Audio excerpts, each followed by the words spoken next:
అందరికీ నమస్కారం అండి. మనం అక్టోబర్ మంత్ కరెంట్ అఫైర్స్ చూసాం కదా! ఇప్పుడు November, December month current affairs కూడా చూద్దాం. ఈ వీడియోలో ప్రెజెంట్ డిసెంబర్ మంత్‌కి సంబంధించినటువంటి కరెంట్ అఫైర్స్ అయితే ఇంపార్టెంట్‌వి చూద్దాం. దయచేసి ఈ వీడియోని ఎవరైతే వాచ్ చేస్తున్నారో మీరందరూ కూడా వీడియోని లైక్ చేయండి. లైక్ చేస్తే అది మరింత ఎక్కువ మందికి రీచ్ అవుతుంది. అలాగే నా ఎక్స్‌ప్లనేషన్ గనుక మీకు నచ్చినట్లయితే ఈ వీడియోని మీ ఫ్రెండ్స్ అందరికీ ఫార్వర్డ్ చేయండి. ఎవరైతే కాంపిటేటివ్‌కి ప్రిపేర్ అవుతున్నారో. డిసెంబర్ ముఖ్యాంశాలు చూద్దాం. రష్యా అధ్యక్షుడు పుతిన్ గత డిసెంబర్లో భారత్లో 2 రోజులు పర్యటించి పలు కీలక ఒప్పందాలను కుదుర్చుకున్నారు. తన త్రివిధ దళాలను ఏకీకృతం చేస్తూ పాకిస్తాన్ ఒక పదవిని సృష్టించింది. త్రివిధ దళాలను ఏకం చేస్తూ అదేంటనేది మనం ఎక్స్ప్లెనేషన్లో చూద్దాం. ప్రపంచ చరిత్రలో మునుపెన్నడూ కూడా ఎవరికీ సాధ్యం కానంత నికర సంపద కలిగి ఉన్నటువంటి వ్యక్తిగా ఎలాన్ మస్క్ రికార్డు నెలకొల్పారు. యునెస్కో వారసత్వ గుర్తింపు జాబితాలో దీపావళి పండుగ చేరింది. హైడ్రోజన్ ఇంధనంతో నడిచే పడవ గంగా నదీ జలాలపై అందుబాటులోకి వచ్చింది. స్క్వాష్ ప్రపంచ కప్ను భారత్ జట్టే సొంతం చేసుకుంది. ఉపాధి హామీ పథకం స్థానంలో తీసుకొని వచ్చిన వీబీజీ రామ్జీ బిల్లుతో పాటు అణురంగంలో ప్రైవేటు పెట్టుబడులను ప్రోత్సహించేందుకు ఆ బిల్లును రాష్ట్రపతి ఆమోదం తెలిపారు. యాక్చువల్గా అణురంగంలో ప్రైవేటుకి అనుమతి ఉండదు, కానీ దానికి కూడా రాష్ట్రపతి ఆమోదం తెలపడం అయితే జరిగింది. ఎక్స్ప్లనేషన్ చూద్దాం. ఇవేంటంటే జస్ట్ టాపిక్స్ ఏమేమి ఉన్నాయి. ప్రధాని మోదీ జోర్డాన్, ఇథియోపియా, ఒమన్లలో పర్యటించారు. జోర్డాను, ఒమను, ఇథియోపియా ఈ 3 కంట్రీస్లో కూడా పర్యటించడం జరిగింది. గాంధీజీ మెప్పు పొందిన పొందూరు ఖాదీకి జిఐ ట్యాగ్ అనేది లభించింది. 4వ అతిపెద్ద ఆర్థిక వ్యవస్థగా భారత్ ఆవిర్భవించింది.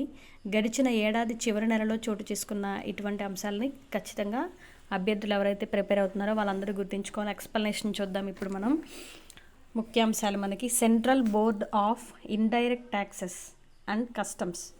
ఇండైరెక్ట్ ట్యాక్స్ అంటే పరోక్ష పన్నులకి నూతన చైర్మన్గా డిసెంబర్ 1న ఎవరు బాధ్యతలు స్వీకరించారంటే వివేక్ చతుర్వేది అనే వ్యక్తి పరోక్ష పన్నుల బోర్డుకి నూతన చైర్మన్గా నియమించడం అయితే జరిగింది. 26వ హార్న్బిల్ ఫెస్టివల్ అనేది డిసెంబర్ 1 నుండి 10 వరకు నాగాలాండ్లోని కోహిమాలో జరిగింది. నాగాలాండ్ రాజధాని కోహిమాలో హార్న్బిల్ ఫెస్టివల్ అయితే జరిగింది. రిజర్వ్ బ్యాంక్ ఆఫ్ ఇండియా నూతన ఎగ్జిక్యూటివ్ డైరెక్టర్, ఆర్బీఐ నూతన ఎగ్జిక్యూటివ్ డైరెక్టర్గా ఎవరు నియమితులయ్యారంటే ఉషా జానకి రామన్ డిసెంబర్ 1న బాధ్యతలు స్వీకరించారు. ఆర్బీఐ నూతన ఎగ్జిక్యూటివ్ డైరెక్టర్గా ఉషా జానకి రామన్ డిసెంబర్ 1న బాధ్యతలు స్వీకరించారు. దేశంలో ప్రతి 811 మంది ప్రజలకు ఒక అర్హత ఉన్న వైద్యుడు ఉన్నట్లు కేంద్ర ప్రభుత్వం పార్లమెంటుకు ప్రకటించింది. ఎంతమంది జనాలకి అర్హత ఉన్న ఎంతమంది వైద్యులు ఉన్నారంటే మనకి 811 మందికి ఒక డాక్టర్ ఉన్నారు అనేది స్పష్టమవుతుంది. పాకిస్తాన్ తొలి చీఫ్ ఆఫ్ డిఫెన్స్ ఫోర్సెస్గా మాజీ army officer field marshal Asim Munir నియమితులయ్యారు. Pakistan army, navy, air force ఈ 3 దళాలను ఏకీకృతం చేసేందుకు పాకిస్తాన్ ప్రభుత్వం 27వ రాజ్యాంగ సవరణ ద్వారా సిడిఏఎఫ్ అనే పదవిని సృష్టించింది. ఈ సిడిఏఎఫ్కే ఎవరికి ఇచ్చారంటే అసీం మునీర్ అనే వ్యక్తికి ఇచ్చారు. ఆర్మీ, నేవీ, ఎయిర్ ఫోర్స్ మూడింటిని ఏకం చేసేసి రాజ్యాంగ సవరణ 27వ రాజ్యాంగ సవరణ ద్వారా ఏకం చేశారు. అలాగే భారత పర్యటనకు వచ్చిన రష్యా అధ్యక్షుడు వ్లాదిమిర్ పుతిన్ ఢిల్లీలోని హైదరాబాద్ హౌస్లో ప్రధాని నరేంద్ర మోదీతో డిసెంబర్ 5న మీట్ అయ్యారు. ఇరు దేశాల మధ్య 11 కీలక ఒప్పందాలు కుదిరాయి. భారత్కి రష్యాకి మధ్యన భారత్ రష్యా బిజినెస్ ఫోరంలోనూ మోదీ, పుతిన్ పాల్గొనడం అయితే జరిగింది. బీహార్ ముఖ్యమంత్రిగా ఇటీవల 10వ విడత ప్రమాణ స్వీకారం చేసిన నితీష్ కుమార్ లండన్కు చెందిన వరల్డ్ బుక్ ఆఫ్ రికార్డ్స్లో చోటు చేసుకున్నారు. బీహార్ ముఖ్యమంత్రిగా నితీష్ కుమార్ ఎన్నో విడత ప్రమాణ స్వీకారం చేశారంటే 10వ విడత.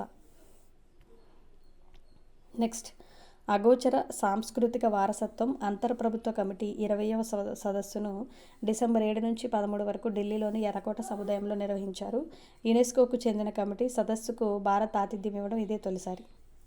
ఆరోగ్య సాంస్కృతిక వారసత్వానికి సంబంధించి ఎక్కడ జరిగిందంటే ఢిల్లీలోని ఎర్రకోటలో డిసెంబర్ 7 నుంచి 13 వరకు నిర్వహించారు. యునెస్కోకు చెందిన ఈ కమిటీ సదస్సుకు భారత్ ఆతిథ్యం ఇవ్వడం ఇదే ఫస్ట్ టైం ఢిల్లీలో జరిగింది. ఇది సముద్రాల్లో నివసించే సూక్ష్మజీవులపై అధ్యయనం చేసేందుకు deep sea marine microbial repository కేంద్రాన్ని నెల్లూరులో ఏర్పాటు చేస్తున్నట్లు national institute of ocean technology ప్రకటించింది. దేశంలో ఈ తరహా కేంద్రాల్లో ఇది మొదటి పరిశోధనా కేంద్రంగా వార్తల్లో నిలిచింది. సముద్రాల్లో నివసించే సూక్ష్మజీవులపైన అధ్యయనం చేయడానికి ఒక కేంద్రం అన్నమాట. సముద్రాల్లో నివసించే సూక్ష్మజీవులపై ఇప్పటివరకు ఏ కేంద్రాన్ని ఏర్పాటు చేయలేదు. దేశంలోనే ఫస్ట్ టైం ఇది మొట్టమొదటి రీసెర్చ్ సెంటర్గా వార్తల్లో నిలిచింది. ఎక్కడంటే మనకి నెల్లూరులో ఏర్పాటు చేశారు. Deep sea marine microbial repository. తర్వాత యునెస్కో ఇంటాంజిబుల్ కల్చరల్ హెరిటేజ్ జాబితాలో దీపావళిని చేర్చారు. ఢిల్లీలోని ఎర్రకోట వద్ద నిర్వహించిన ఐసీహెచ్ సమావేశంలో యునెస్కో డిసెంబర్ 10న ఈ నిర్ణయం తీసుకుంది. దీంతో భారత్కు చెందినటువంటి 15 అంశాలకు యునెస్కో వారసత్వ గుర్తింపు పొందినట్లయింది. వీటిలో మొత్తం ఇండియాకు చెందిన 15 అంశాలు అన్నమాట వారసత్వ గుర్తింపు పొందాయి. వాటిలో ఏంటంటే కుంభమేళా, కోల్కతాలో దుర్గా పూజ, గుజరాత్ గార్భా నృత్యం, యోగా, వేద పఠన సాంప్రదాయం, రామాయణ గాథను ప్రదర్శించే రామ్లీల సాంప్రదాయ ప్రదర్శనలు ఇవన్నీ కూడా ఉన్నాయి. మధ్యప్రదేశ్కు చెందిన 3 ఏళ్ల సర్వాగ్య సింగ్ కుష్వాహా ప్రపంచంలోనే వయస్కుడిగా అధికారిక రేటింగ్ పొందిన చెస్ ఆటగాడిగా ఘనత సాధించాడు. కేవలం 3 years 7 months 20 daysలోనే కుష్వాహా 1572 రేటింగ్తో అంతర్జాతీయ చెస్ సమాఖ్య రికార్డులో ప్రవేశించాడు. ఇతనే సర్వాగ్య సింగ్ కుష్వాహా. ఇతని మధ్యప్రదేశ్కి చెందిన వ్యక్తి అనమాట. బాలీవుడ్ నటి రవీనా టాండన్ 2025 సంవత్సరానికి PETA India person of the year పురస్కారాన్ని ఎవరు గెలుచుకున్నారంటే రవీనా టాండన్ అనమాట గెలుచుకోవడం అయితే జరిగింది.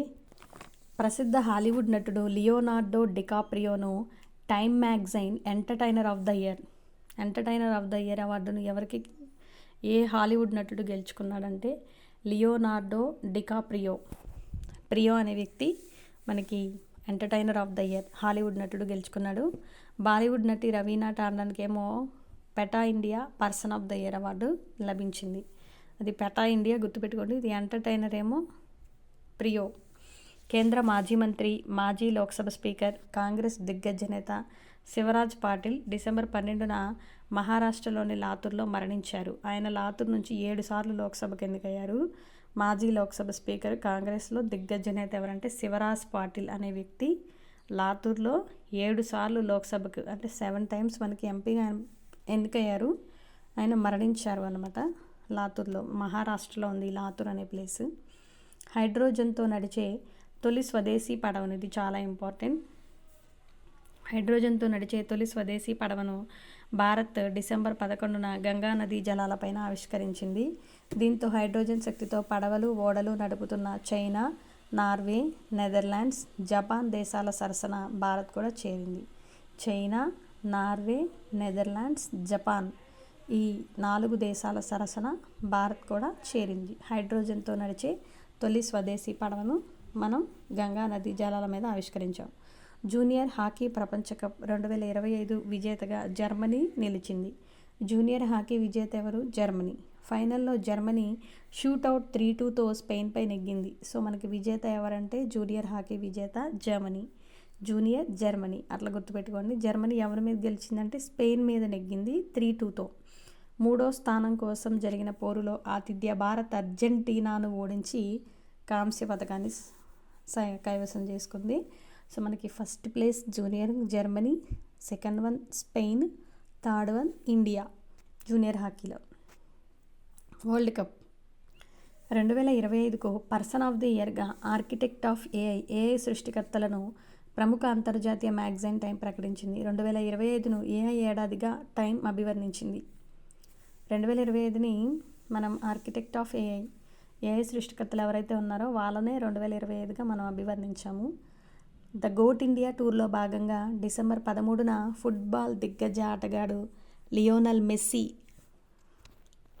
కోల్కతా అలాగే హైదరాబాద్లో పర్యటించాడు. సమాచార ప్రధాన కమిషనర్ సిఐసిగా, సెంట్రల్ ఇన్ఫర్మేషన్ కమిషనర్గా మాజీ ఐఏఎస్, న్యాయశాఖ మాజీ కార్యదర్శి రాజ్ కుమార్ గోయల్ డిసెంబర్ 15న ప్రమాణ స్వీకారం చేశాడు.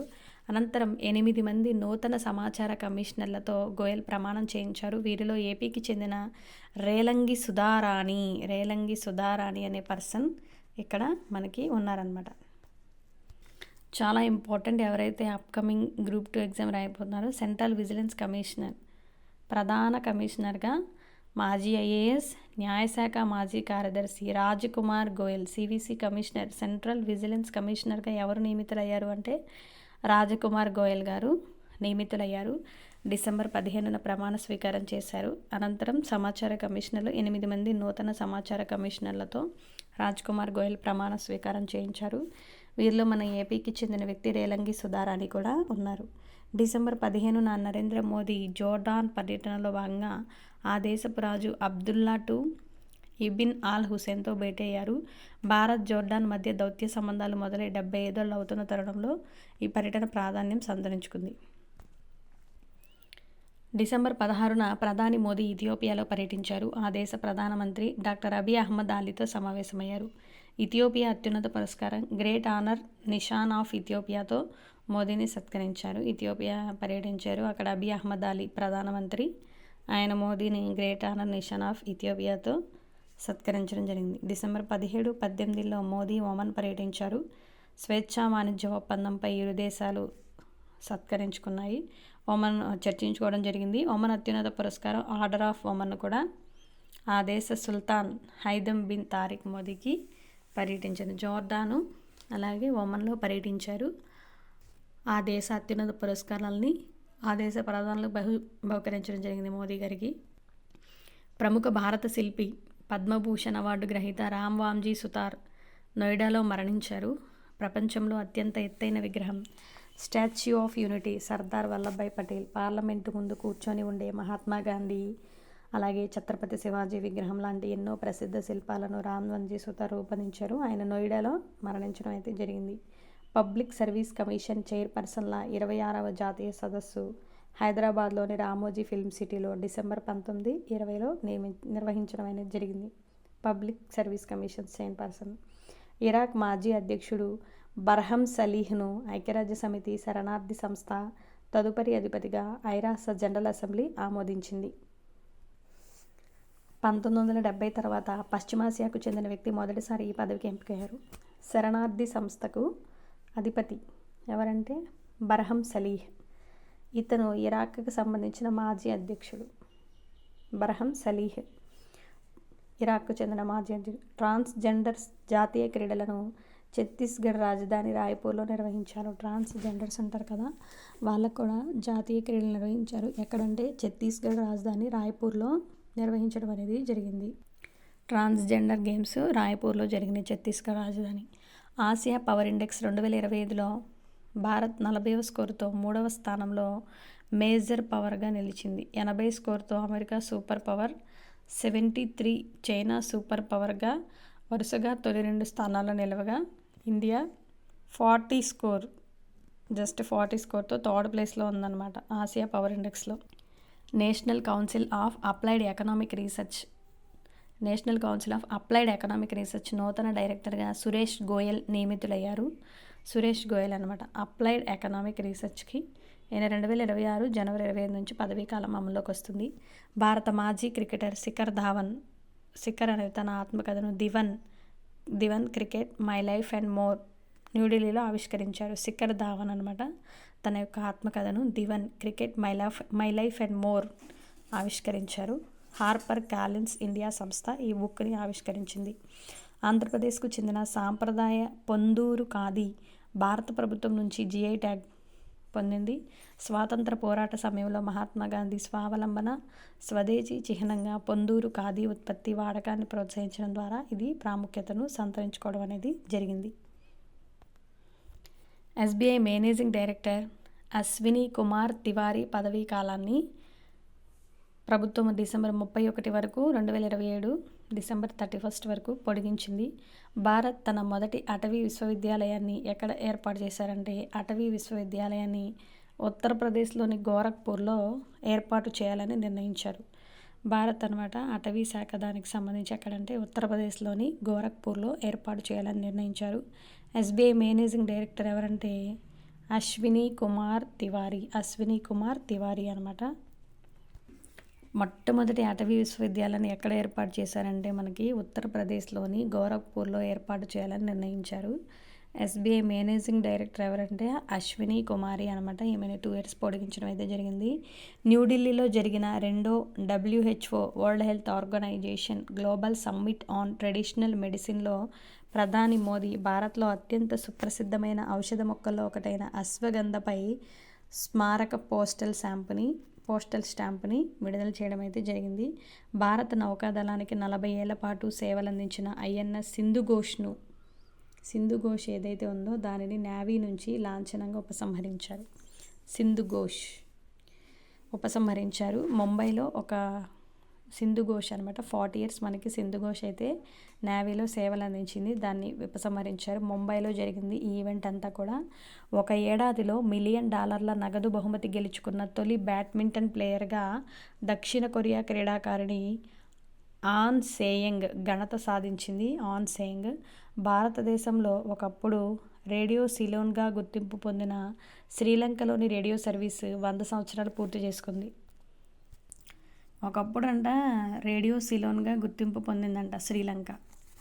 అదే ఒక 100 years కంప్లీట్ చేసుకుంది అని ఇచ్చారు. అనురంగంలో ప్రైవేటు పెట్టుబడులను ప్రోత్సహించేందుకు వీలుగా తీసుకొచ్చిన sustainable హార్నెస్సింగ్ and advancement of nuclear energy for transforming India బిల్లును రాష్ట్రపతి ద్రౌపది ముర్ము గారు December 21న ఆమోదం తెలిపారు. ఈ కొత్త చట్టం రాకతో the atomic energy act 1962, civil liability for nuclear damage చట్టం 2010 రద్దవుతాయి. ఏంటంటే ద అటామిక్ ఎనర్జీ చట్టం, the atomic energy act 1962, civil liability for nuclear damage 2010 ఇవి 2 కూడా మనకి రద్దు అవుతాయి అన్నమాట. ప్రపంచంలోనే తొలిసారిగా $700 బిలియన్ పైగా నికర సంపద ఉన్న వ్యక్తిగా ఎలాన్ మస్క్ ఘనత సాధించారు. ఈయన సంపద విలువ $749 బిలియన్ చేరింది. $749 billion. Atomic energy act 1962, civil liability for nuclear damage చట్టం 2010 2 కూడా రద్దవుతాయి. ప్రపంచంలోనే తొలిసారిగా $700 బిలియన్ పైగా నికర సంపద ఉన్న వ్యక్తి సంపద విలువ ఎంతంటే $749 బిలియన్. దిత్వా తుఫాను కారణంగా అతలాకుతలమైన శ్రీలంకకు భారత్ ఒక $45 కోట్ల ఆర్థిక సహాయం అయితే అందించింది. దేశ చరిత్రలో తొలిసారిగా 6,100 కిలోల బరువైన బ్లూ బర్డ్ బ్లాక్ 2 ఉపగ్రహాన్ని శ్రీహరికోటలోని సతీష్ ధావన్ స్పేస్ సెంటర్ నుంచి December 24న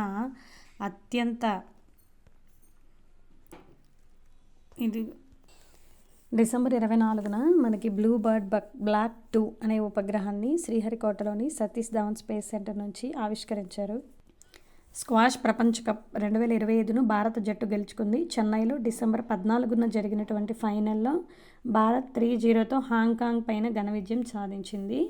దీంతో స్క్వాష్ ప్రపంచ కప్ను సొంతం చేసుకున్న తొలి ఆసియా జట్టుగా భారత్ రికార్డులకు ఎక్కింది. స్క్వాష్ ప్రపంచ కప్ అనమాట సొంతం చేసుకునేటువంటి తొలి ఆసియా జట్టు అనమాట ఇండియా. నెక్స్ట్ తమిళనాడు పర్యావరణం, వాతావరణ మార్పులు, అటవీ శాఖ అదనపు ప్రధాన కార్యదర్శి సుప్రియా సాహు ఐక్యరాజ్య సమితి అత్యున్నత పురస్కారమైన champions of the earth award ఎవరు గెలుచుకున్నారంటే సుప్రియా సాహు అనమాట. ఇది చాలా important. Champions of the earth Supriya Sahu గెలుచుకున్నారు. ఈమె ఎవరంటే అటవీ శాఖ అదనపు ప్రధాన కార్యదర్శి. ఈమె తమిళనాడుకు చెందినటువంటి తమిళనాడు పర్యావరణం, వాతావరణ మార్పులు, తమిళనాడుకు సంబంధించినటువంటి అటవీ శాఖ కార్యదర్శి గెలుచుకున్నారు. 2025 ఫార్ములా 1 డ్రైవర్ ఛాంపియన్షిప్ను మెక్లారెన్ డ్రైవర్ లాండో నోరిస్ కైవసం చేసుకున్నాడు. నోరిస్ అనే వ్యక్తి కైవసం చేసుకున్నాడు ఫార్ములా 1 డ్రైవర్ ఛాంపియన్షిప్ని. నోరిస్కు కెరీర్లో ఇదే తొలి ఫార్ములా 1 డ్రైవర్ టైటిల్. గత 4 ఏళ్ళు వెర్స్టాపెన్ రెడ్ బుల్ విజేత అనమాట. వెర్స్టాపెన్ అనే వ్యక్తి విజేతగా నిలిచాడు. ఇప్పుడు నోరిస్ మనకి ప్రపంచంలోకెల్లా అత్యంత పొడవైనటువంటి ఎక్స్ప్రెస్ వే సొరంగాన్ని తియాన్ షాన్ షెంగ్లీ పేరుతో చైనా ప్రారంభించింది అనమాట. ఈ సొరంగం పొడవు 22 కిలోమీటర్స్. ఈ సొరంగం పొడవు ఎంత? 22 కిలోమీటర్స్. నెక్స్ట్ మనకి ప్రపంచంలోకెల్లా అత్యంత పొడవైనటువంటి ఎక్స్ప్రెస్ వే సొరంగాన్ని తియాన్ షాన్ షెంగ్లీ పేరుతో చైనా ప్రారంభించింది. అత్యంత పొడవైన ఎక్స్ప్రెస్ వే సొరంగాన్ని తియాన్ షాన్ షెంగ్లీ అనే పేరుతో చైనానే ప్రారంభించింది. ఈ సొరంగం పొడవు మనకి 22.13 కిలోమీటర్స్. మహాత్మా గాంధీ జాతీయ గ్రామీణ ఉపాధి హామీ పథకం స్థానంలో కేంద్ర ప్రభుత్వం కొత్తగా తీసుకొచ్చిన Viksit Bharat guarantee for Rozgar and Ajeevika mission VBG Ramji bill చట్టంగా మారింది. పార్లమెంటు ఉభయ సభల ఆమోదం పొందినటువంటి ఈ బిల్లును డిసెంబర్ 21 ఇంపార్టెంట్ డేట్ రాష్ట్రపతి ఆమోదం ఇద్దరు వేశారు. ఇక్కడ చూడండి, మనకి పోస్టర్లో కూడా బిట్స్ అడుగుతారు. Viksit Bharat guarantee for Rozgar Ajeevika mission VBG Ramji act 2025 125 దీనికి రోజ్గార్ గ్యారంటీ అంటే 125 రోజులు పని దినాలు అనమాట. ఇంతకుముందు 100 డేస్ ఉండేది, ఇప్పుడు 125 డేస్. ఇక్కడ హిందీలో మనకు కొన్ని లక్షలు అయితే ఇవ్వడం జరిగింది. ఇది అండి డిసెంబర్ మంత్కి సంబంధించినటువంటి కరెంట్ అఫైర్స్ అయితే. ఈ వీడియో మీకు నచ్చితే లైక్ చేయండి, మీ ఫ్రెండ్స్ అందరికీ షేర్ చేయండి. మన ఛానల్ని ఎవరైతే ఫస్ట్ టైం వాచ్ చేస్తున్నారో సబ్స్క్రైబ్ చేసుకోండి. November month current affairs next video వస్తుంది. For daily updates, subscribe my channel.